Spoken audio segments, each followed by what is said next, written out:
Webali n'ekibuuzo ekyo aye nenda okobera abawuliriza nti kansa asobola okugema omuntu yena oba oli mwana muto oba oli muntu mukulu oba oli mukazi oba oli musaada. So kansa owa liver asobola okugema abantu bonabona. Aye nga bwe tujja obona wansi awo nga mu presentation waliwo ebintu ebyongeza omuntu emikisa okufuna kansa ow'ekibumba. Kati kusoko kansa nazira ku myaka azira kuba ne mu baana abato olwisa abagema tuboina abaana abato nga balina kansa ow'ekibumba. Tulabye kale nawe tujire yala weni wokobye nti waliwo emikisa ejongezaaku omuntu ogemebwa kansa ono omuzungu dietary risk factors. Tujye mu nsonga ejoka nti kansa ono iragema omuntu naina ayo no yakagemwa kansa ino kusinga kuole tujye kituufu buti risk factors ne kintu ekyongeza emikisa gy'okufuna obulwadde.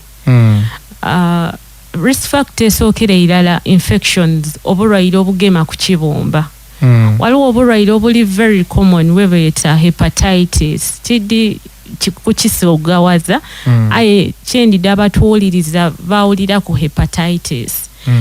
Hepatitis kiti kansa aye omuntu bw'alwala hepatitis emikisa gy'okufuna kansa ow'ekibumba giba waigulu kuba abandi bazuula ng'obulwaire bukuze balima bwidanda bamangu bajo kizuula ngo already bali kirelate. So hepatitis mulimu ebika waliwo hepatitis B, C, hepatitis D.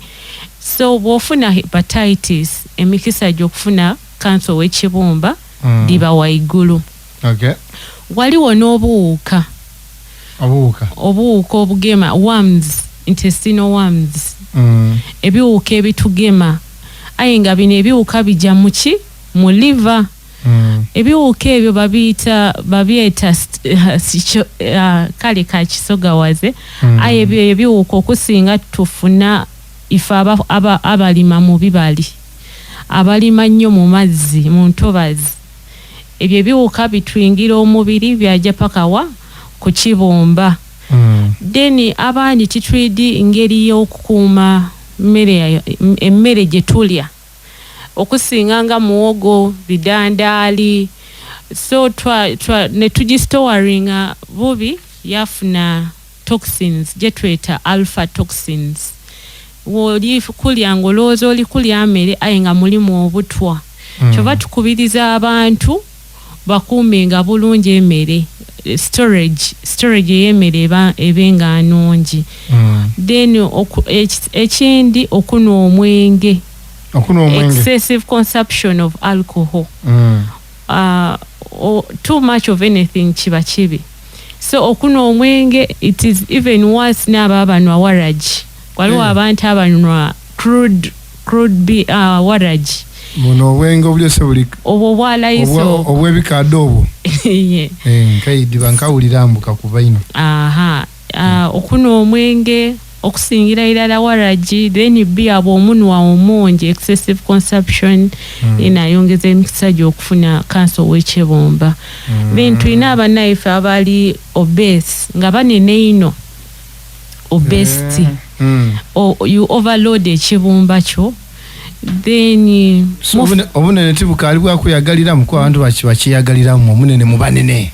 Waliwo okuba omunene aye waliwo too much ngoli obese ng'ovire mu fat na mudigu. Yes. So nebyo. Then also family history. Katugeze Mr. Grace nga oyina relative wo baba mama nga yarwala kansa ow'ekibumba wina emikisa gy'okulwala ono kansa gyeyongera. Ebyafaayo bya family. Yes. Okay. Nebyo some of the risk factors. Okay. Yeah, then self-medication. Waliwo omuntu nga yo n'omutwe gumuluma ajja buje ku drug shop musawo mpa kino. Yeah. Iwayo. Kale nsubira bana muwulire ensonga erisobola okuba ndongeza emikisa gyo egy'okufuna kansa ow'ekibumba. Muno muziramu yegu ebya smoking tibibaamu kubandukira mu P4 omusomesa kai kutusomesa and you smoke, chances are high of getting cancer. We are smoking oba bya cigarette wantu bigema ku kibumba. Webale, smoking is a risk factor for all cancers. Ni cancer wechibumba nga mwali. Okunwa sigala. Ate bwe tukoba sigala, titukoba cigarette. Abanwa shisha, abafuwa emindi, abakozesa weed, smoking buli muntu anyoka. Aha. Kale, balange ekyo mukiwulire buli anyoka emikisa gye gya cancer gye yongerako. Ate omusawo wankubya akama tukakutandika show nditibiri kwa anyoka bunyoke ni watyama wawaya naye kunyoka. Mwaba wangu mwembi oli anyoka nga yakuwayira. Iweno wena wengiza munda. Weno ine emikisa egifuna ekirwere kino bubino ate na kyakosa ngole eyabeera ekunyokerera. So birungi no byakwetegereza ebintu ebyo.